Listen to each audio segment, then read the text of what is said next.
હાલો મિત્રો, આપણે ટોચામાં મારી દીધા છે અને આમાં આપણે લાદીભાઈ કબાટ ઊભો કરવાનો છે. ટોચા બહુ મસ્ત માર્યા છે. તમને બહારનો નજારો દેખાડ દો એકવાર. આમ જુઓ, રંગીલું રાજકોટ હો ભાઈ, જુઓ કેમ પણ લુક આવે. જુઓ, હવે આવી તો આપણે 2 કબાટ કરવા છે ને માલ સામાન આવી ગયો છે અને પ્લેટફોર્મ પણ કરવાનું છે. જો માલ સામાન ટોટલી આવી ગયો છે. આપણે સિમેન્ટ છે, રેતી છે, કબાટ છે.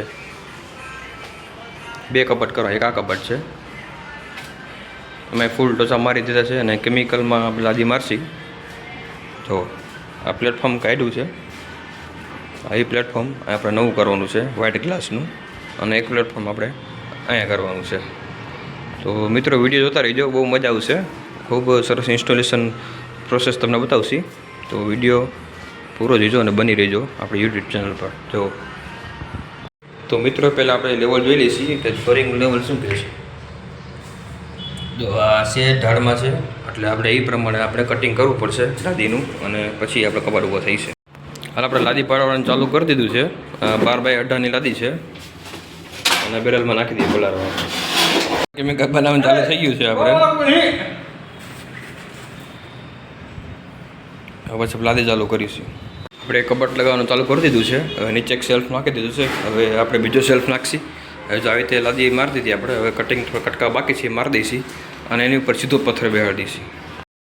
તો મિત્રો આપણો કબાટ પૂરો થઈ ગયો છે અને ખાલી વાટા ભરવાના આપણે બાકી છે.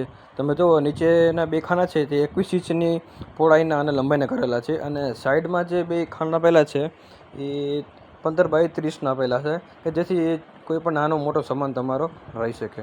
અને કબાટને લાગતો કોઈ પણ પ્રશ્ન હોય, માપ જોતું હોય, કેટલો ખર્ચો થશે, કોઈ પણ પ્રકારનો પ્રશ્ન હોય ને મિત્રો, તો કોમેન્ટમાં જરૂર જણાવજો. તમારા દરેક પ્રશ્નોનું નિરાકરણ અમે આપીશું. કેમ કે મિત્રો આ ખૂબ જ ટ્રેડિંગ કબાટ છે.